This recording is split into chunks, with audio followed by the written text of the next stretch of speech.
What's going on, y'all? Welcome to the Blown Coverage Fantasy Football Podcast. If you're new to the channel, I'm Waiver Wire Queen. Welcome and thanks for tuning in. Today's episode, we're going to talk about two players I simply do not trust this year in fantasy football. These are two sophomore players, and there are several factors which cause me to have trust issues. That's right, I have trust issues. When it comes to these two players, you should too.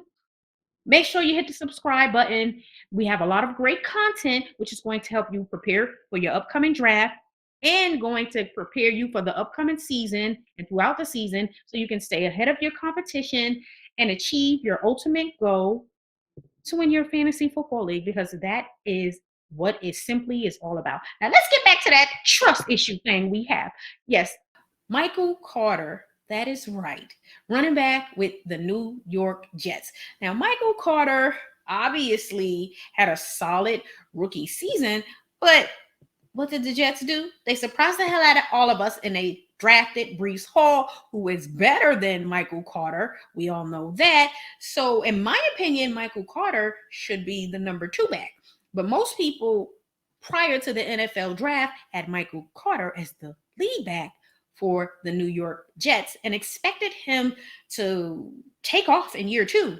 Now, I'm not saying he's going to stink it up in year 2, but I'm saying is Breece Hall is better.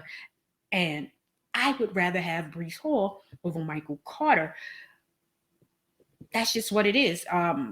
He's better than him, and he has the potential to be an every down back. They said they're going to utilize both of them, but once Breece Hall truly gets into his rhythm and is out there on that field, you're going to see why Michael Carter stock is down, and we don't trust him in 2022. But you know what? Maybe he'll get some goal line work.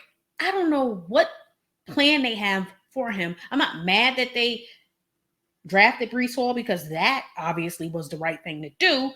But at the end of the day, if you had Michael Carter and you had these expectations for him, you thought he was going to do some things, and now you're like, oh, I don't know what's going to happen. But let's look at what he did in 2021. It wasn't a bad year for him. However, it wasn't the greatest, okay? Played 14 games. He had 147 attempts, 639 rushing yards, and he averaged 4.4 yards per carry. He had a long for 55 yards, 4 touchdowns, and 1 fumble loss. And in the receiving game, I was actually expecting him to do a little more this season prior to the Breece Hall draft. But post Breece Hall being drafted by the Jets, Breece Hall has the potential to be very good, whether it's in standard or PPR. And again, it takes me back to what I said earlier, is Breece Hall can be an every down back, which really hurts Michael Carter's value.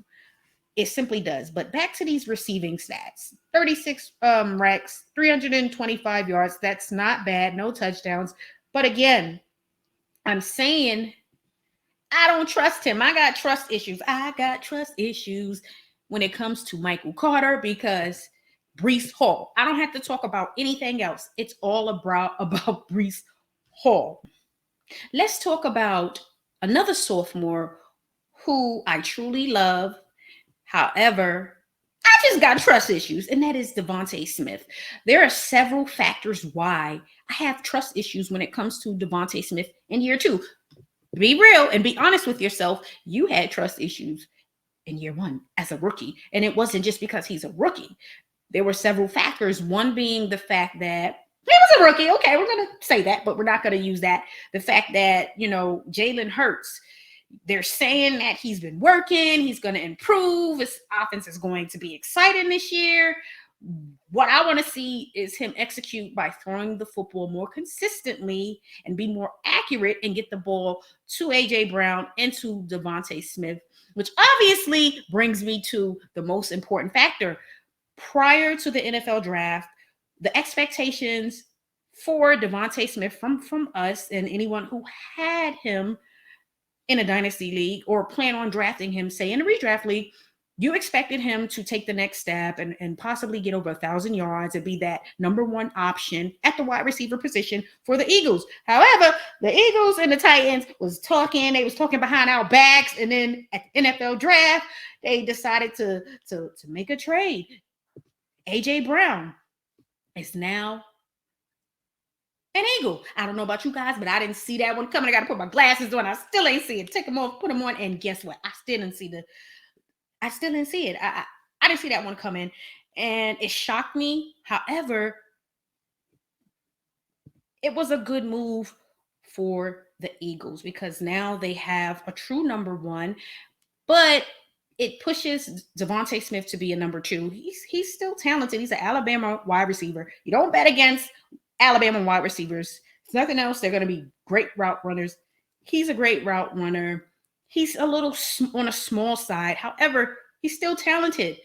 But post NFL draft, I do still believe he's going to have a solid year, but you have to lower your expectations because A.J. Brown is the number one, and A.J. Brown is going to take some of those targets, obviously, and probably several of them because he's going to be the number one option in the Eagles offense as the wide receiver. And that happens. Things happen and expectations have to change. Now, I'm not saying don't trade or do not draft Devonta Smith in your dynasty league. However, in a redraft league, I'm going to be taking an extra look at him. And he's not someone I will be drafted as my starter in my redraft league. Maybe someone to come off my bench. However, if you had plans for him to be your starter in a redraft league, then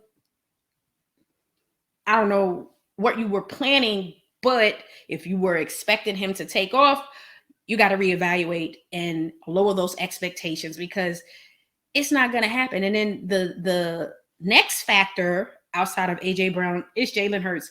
I simply don't trust Jalen Hurts. And yes, he had a good season fantasy-wise, but it was more of the running. There were several games where the Eagles on offense, passing-wise, looked horrible. I mean, passes going over wide receivers' heads, passes short, drops, quarterback and wide receiver not on the same page. Now they're saying, hey, Hurts is working. This is going to be a different offense this season. Okay, yes, I do expect him to improve, and I want to see him be more accurate and make those throws and give his wide receivers an opportunity to catch it. Yeah, you can say a wide receiver can go up and get the ball, but if the ball is 10 yards over your head, you cannot go up and get that one. You simply can't. I don't care who you are. However, I still have trust issues. And with Devonta Smith, we not only have trust issues in 2022, but we had trust issues with him as a rookie. Let's be clear, y'all. He was a rookie, and you probably was concerned because, hey, he is a rookie. However, you were also concerned with the inconsistencies statistically from Devonta Smith in year one. And let me just show you what I'm talking about. Guys, I mean, there was some inconsistencies going on, and you most likely didn't know if, hey, this is going to be the game where he's going to play well. It's going to be inconsistent. But when you look, game one wasn't bad. So game one, you were all hyped like, yeah, 71 yards, 1 touchdown. Yes, it's going down. I got my guy, especially in a dynasty. I have my wide receiver. And then 2 duds after that, 16 yards, 28 yards. And then he comes out. He's teasing us. 122 yards, no touchdown, but I'll take the 122. And then 77, which isn't bad. Then he throws, look, inconsistent. How many times did he go over 100 yards when you look at it? Only twice. That is not what I want from my my wide receiver. I want a little bit more consistency, a few more games over 100, or if nothing else, I need to see more touchdowns. But again, you see the inconsistencies here where you have it's just all over the place, and you don't want to have a player in your starting lineup statistically all over the place because you don't know what they are capable of doing from game to game, that's not what you want in your starting lineup, because the goal is to win every week. And yes, you may have great players in your starting lineup and they just don't perform a week, which may be unexpected. However, if you have a player in your starting lineup and you don't know if they're going to play well in any week, that is a problem. So again, he's a player who can come off your bench if you need someone to come off your bench, but he's a player I simply do not trust.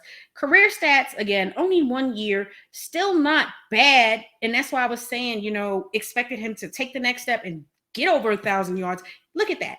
916 yards. The way that offense looked passing wise at times last season, if you watched them, you would be shocked to even see that Smith had 916 yards. That was something I truly didn't expect, after the season ended. But, when you have a few games here and there, it's going to accumulate. However, the expectation prior to the draft was so much more. But again, he's still a good wide receiver, but you have to lower your expectations because Brown is in the building. And I think Brown will continue to get back to 2020 Brown and not 2021 Brown. And again, with the injuries, you already know. But again, with Smith, still a good season.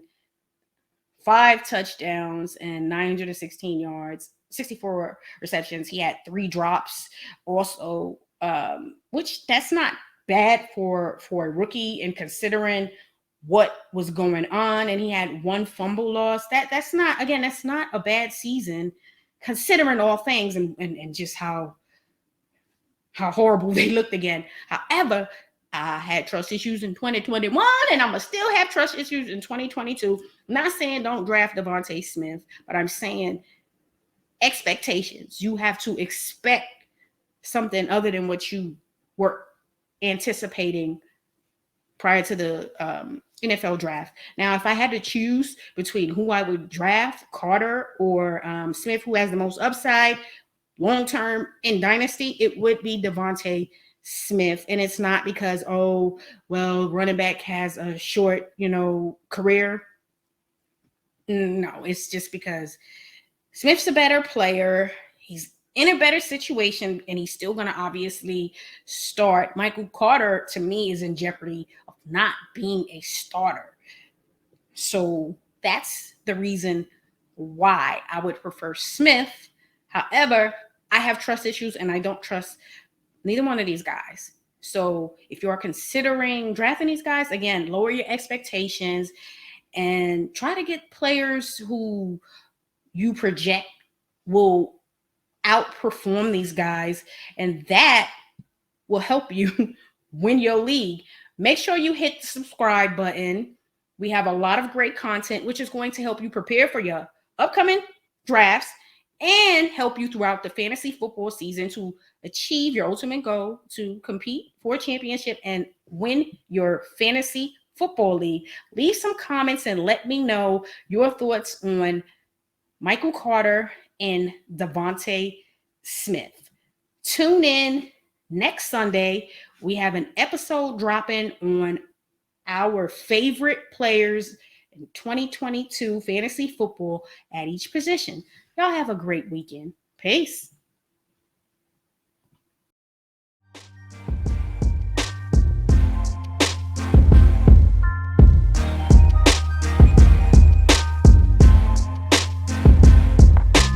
Thanks for listening to the Blown Coverage Fantasy Football Podcast.